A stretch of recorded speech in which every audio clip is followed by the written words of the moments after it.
চাঁদ রাতে চুপি চুপি এই দোয়াটি 11 বার পড়ুন। 90 বছরের কবিরা গুনাহ মাফ হবে, জান্নাত নসিব হবে।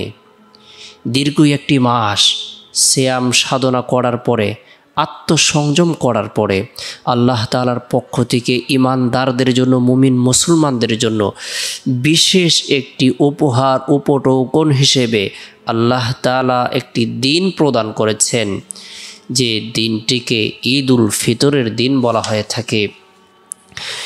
শাওয়াল মাসের প্রথম তারিখেই যখন চাঁদ উদিত হয়, তখন থেকেই ঈদের আনন্দ উৎসব শুরু হয়ে যায়।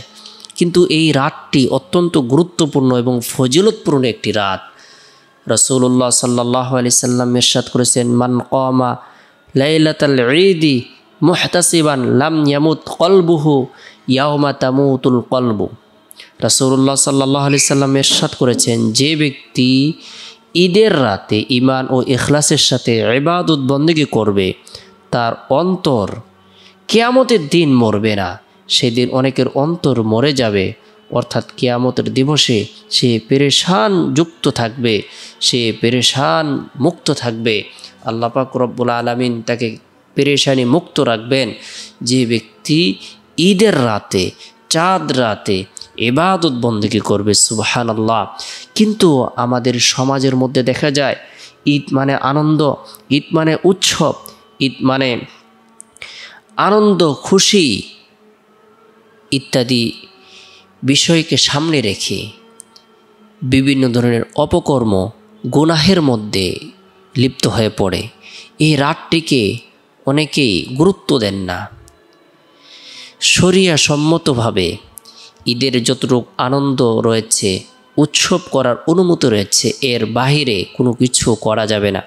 বিশেষ করে ইয়াং জেনারেশনদের মধ্যে দেখা যায় তারা চাঁদ রাতে বিভিন্ন ধরনের গান বাজনার আয়োজন করেন, গুনাহের আসবাবপত্র নিয়ে ব্যস্ত হয়ে পড়েন। এর পাশাপাশি পরিবারের লোকজনদের মধ্যেও দেখা যায় ঈদের আমেজ, তাদের আনন্দ মুহূর্তে তারা বিভিন্ন ধরনের সময় অতিবাহিত করছে, গুনাহের মধ্যে দিয়ে, গল্প গুজবের মধ্য দিয়ে দীর্ঘ একটি মাস সে সিয়াম সাধনা করেছে, আত্মসংযম করেছে, তাকওয়া অবলম্বন করেছে। আজকের রাতটিকে সে গুরুত্ব না দিয়ে সে বিভিন্ন ধরনের গল্প গুজবের মধ্যে সময় অতিবাহিত করছে। আফসোস, আপনার আমার জন্য আল্লাহ তাআলার পক্ষ থেকে আজকে উপহার, উপটোকন প্রদান করার বিশেষ মুহূর্ত, বিশেষ সময়। যখন থেকেই শাওয়ালের চাঁদ উদিত হয়, তখন থেকেই আল্লাহ তাআলা ফেরেশতাদেরকে নিয়ে গর্ব করতে থাকেন, বলতে থাকেন, দেখো আমার বান্দারা আমার হুকুম পালন করতে গিয়ে অনেক কষ্ট করেছে, অনেক মুজাহাদা করেছে। তোমরা সাক্ষী থাকিও, আমি আমার বান্দার জীবনের সকল গুনাহকে মাফ করে দিলাম। সুবহানাল্লাহ। তার গুনাহগুলোকে নেকি দ্বারা পরিবর্তন করে দিলাম। আল্লাহ রাসূল সাল্লাল্লাহু আলাইহি সাল্লাম আমাদের জন্য দুটি আনন্দের দিন নির্ধারণ করে দিয়েছেন। ইন্না লিকুল্লি কওমিন ঈদান, ইন্না লিকুল্লি কওমিন ঈদান ওয়া হাযা ঈদুনা। প্রত্যেক সম্প্রদায়ের ঈদ আছে, আনন্দের দিন রয়েছে, খুশির দিন রয়েছে। আমাদের জন্য দুটি খুশির দিন, আনন্দের দিন হল ঈদ উল ফিতর, ঈদ উল আজহার দিন। ঈদ উল ফিতরের যখন চাঁদ উদিত হয়, শাওয়াল মাসের প্রথম যখন ঈদের চাঁদ উদিত হয়, তখনই রোজাদারদের জন্য আনন্দের মুহূর্ত, খুশির মুহূর্ত। রোজাদারদেরকে পুরস্কার প্রদান করা হবে, রোজাদারদেরকে পুরস্কার প্রদান করা হবে। রাসূলুল্লাহ সাল্লাল্লাহু আলাইহি সাল্লাম বলেন, তাদেরকে ক্ষমা করা হবে। আল্লাহ তাআলা তার ইজ্জত ও মহিমা, উচ্চ মর্যাদা, উচ্চ শনের কসম করে তাকিদ করে বলেছেন, আমি তাদের ক্ষমা করে দিলাম।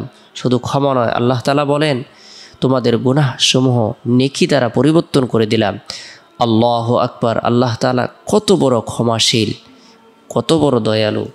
আল্লাহ পাক রব্বুল আলামিন আপনার আমার জীবনের সকল গুনাহকে মাফ করে দিবেন। এই রাতেও আমরা সংযমী হব, গুনাহ থেকে বিরত থাকব। বরকতপূর্ণ এই রাতে আমরা সামান্য কিছু আমল করব আর গুনাহ থেকে বেঁচে থাকব। এই রাত্রে আমরা এশার নামাজের পরে অতিরিক্ত 2 রাকাত শুকরানার নামাজ আদায় করব। আল্লাহ তাআলা যে আমাদের হায়াতের মধ্যে বরকত দান করেছেন, রিজিকের মধ্যে বরকত দান করেছেন, দীর্ঘ একটি মাস রোজা রাখার তৌফিক দান করেছেন, তারাবি পড়ার তৌফিক দান করেছেন, এবং কি কোরআন তেলাওয়াত করার, জিকির আজগার করার, ইবাদত বন্দেগী করার আল্লাহ তাআলা তৌফিক দান করেছেন। সেই জন্য পাক পবিত্র হয়ে ভালো করে উজু করে আল্লাহ তাআলার শুকরিয়া আদায় করার উদ্দেশ্যে 2 রাকাত শুকরানার নামাজ আদায় করে নেব। নামাজের মাধ্যমে আল্লাহ তাআলার দরবারে সাহায্য প্রার্থনা করব। আস্তাঈনু বিস-সাবরি ওয়াস-সালাহ। আল্লাহ তাআলা বলেন, তোমরা ধৈর্য এবং নামাজের মাধ্যমে সাহায্য প্রার্থনা করো, সাহায্য চাও। আপনার আমার নফস গুনাহের দিকে ধাবিত হয়, গুনাহের দিকে ধাবিত হওয়াটাই স্বাভাবিক।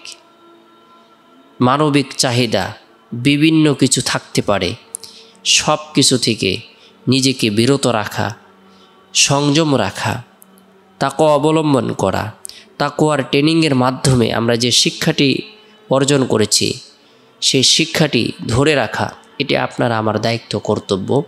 সেই জন্য চাঁদ রাতে আমরা 2 রাকাত শুকরানার নামাজ আদায় করব। নামাজের পরে চুপি চুপি বরকতপূর্ণ এই দোয়াটি 11 বার পাঠ করব, আমল করব। আল্লাহ তাআলা আপনার আমার জীবনের ছোট বড়, সগীরা কবিরা, জাহিরি বাতিরি, গোপনে প্রকাশ্যে, ইচ্ছায় অনিচ্ছায়, নতুন পুরাতন যত গুনাহ আছে সকল গুনাহকে মাফ করে দিবেন যদি আমরা খাঁটি দিলে তওবার নিয়তে এই দোয়াটি পাঠ করতে পারি। বরকতপূর্ণ এই দোয়াটি আমাদের সকলের কাছে পরিচিত, সকলেই আমরা জানি। আস্তাগফিরুল্লাহাল্লাযী লা ইলাহা ইল্লা হুয়াল হাইয়ুল কাইয়্যুম ওয়া আতুবু ইলাইহি। আস্তাগফিরুল্লাহাল্লাযী লা ইলাহা ইল্লা হুয়াল হাইয়ুল কাইয়্যুম ওয়া আতুবু ইলাইহি। যে ব্যক্তি চাঁদ রাতে আল্লাহ তাআলার শুকরিয়া আদায় করার পরে, শুকরানার নামাজ আদায় করার পরে গুনাহ মাফের উদ্দেশ্যে তওবার নিয়তে এই ইস্তিগফারটি 11 বার পাঠ করবে, আমল করবে, যদিও বান্দার গুনাহ সমুদ্রের ফেনা পরিমাণ হয় না কেন, মরুভূমির বালুকারাশি পরিমাণ হয় না কেন, পৃথিবীর সমস্ত দিন পরিমাণ হয় না কেন, পৃথিবীর সমস্ত রাত পরিমাণ হয় না কেন, তবু আল্লাহ পাক রব্বুল আলামিন গুনাহকে মাফ করে দিবেন। আল্লাহ তাআলা দোয়াকে কবুল করবেন, ভাগ্যকে পরিবর্তন করে দিবেন। যদিও বান্দার গুনাহ 90 বছরের হয় না কেন, সে যদি খাটিয়ে দিলে তওবা করে 90 বছরের কবিরা গুনাহ আল্লাহ তাআলা মাফ করে দিবেন। তাই গুরুত্ব সহকারে আমরা এই ইস্তিগফারের আমল করব। এরপরে গুরুত্বপূর্ণ যে আমল রয়েছে ঈদের দিনের, সে আমলগুলো আমরা ভিডিওর মাধ্যমে শুনব এবং কি বুঝব। ঈদের দিন খুব সকাল সকাল ঘুম থেকে জাগ্রত হওয়া, পুরুষ মানুষ যারা রয়েছে তারা মসজিদে গিয়ে জামাতের সাথে নামাজ আদায় করা, এবং কি উজু ও গোসলের পূর্বে মেসওয়াক করা, উত্তম রূপে গোসল করা, যথাসম্ভব উত্তম পোশাক পরিধান করা, সুগন্ধি আতর ব্যবহার করা, ঈদুল ফিতরের দিন ঈদগাহে যাওয়ার পূর্বে কোনো মিষ্টি জাতীয় আহার করা, আল্লাহু আকবার, আল্লাহু আকবার, লা ইলাহা ইল্লাল্লাহু, আল্লাহু আকবার, আল্লাহু আকবার, ওয়ালিল্লাহিল হামদ, এই তাকবীরে তাশরিক পাঠ করা। এই ঈদের সুন্নাহগুলো অনুসরণ করব, সুন্নাহগুলো পালন করব।